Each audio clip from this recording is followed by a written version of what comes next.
नमस्कार, स्वागत है जौनपुर डेली टाइम्स के एक नई खबर में। इस वक्त मैं मौजूद हूं सूबे की सियासत की धड़कन एवं सांस्कृतिक रूप से सक्षम और पौराणिक जौनपुर में। यूं तो जौनपुर का इतिहास वर्षों पुराना है। यहाँ के लोग बैठे बैठाए स्वयं को गौरवान्वित महसूस करते हैं। गोमती के तट से या कहें कि मुहाने पर खड़े होकर आज मैं जिस शख्स से आपको मिला रहा हूं, उनके ऊपर विद्युत व्यवस्था की जिम्मेदारी उनके मजबूत कंधों पर है। पहले तो हमारे दर्शकों को अपना परिचय बताइए। मेरा नाम मनीष श्रीवास्तव है और मैं विद्युत कार्यालय सहायक संघ उत्तर प्रदेश का प्रांतीय महासचिव हूँ।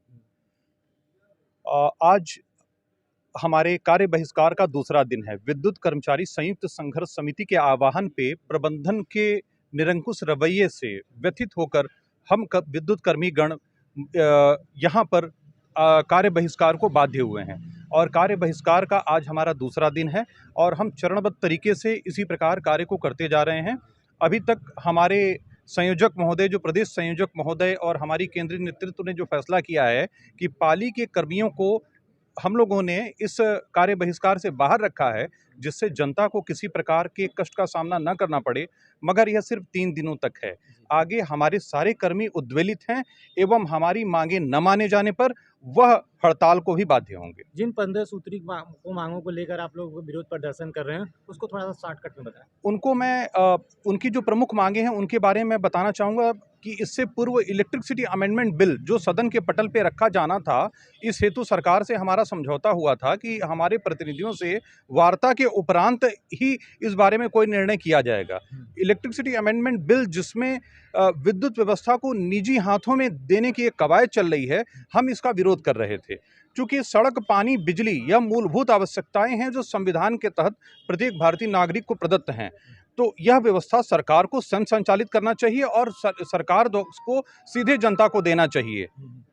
और इसके अलावा जो हम सभी संवर्ग के सभी लोगों को की ये मांगे हैं कि जो हमारी एक कैशलेस व्यवस्था है, हमारे कई साथी जो खंभों पे चढ़ते हैं और कई बार जो है गिर के अपने हाथ पैर तुड़वा बैठते हैं, दुर्घटना के शिकार होते हैं। जब वो अस्पताल में जाते हैं तो उन्हें अपने पास से पैसा व्यय करना पड़ता है और उन्हें कैशलेस सुविधा नहीं प्राप्त है, जबकि उनके पास इतना पैसा भी नहीं होता है कि वो अपना इलाज तत्काल करवा सकें।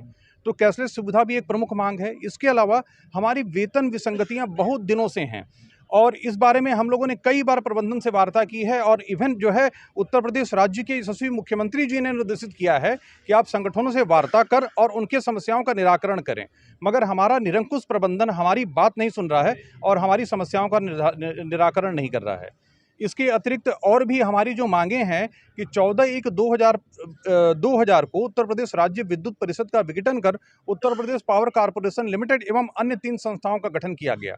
उसके विघटन के समय यह कहा गया कि घाटे के कारण विद्युत विभाग को उबारने हेतु यह उत्तर प्रदेश राज्य विद्युत परिषद का विघटन किया जा रहा है। अब चूंकि घाटा पहले से 10 गुना ज़्यादा बढ़ चुका है, तो कहीं ना कहीं से सरकार का फेल्योर है।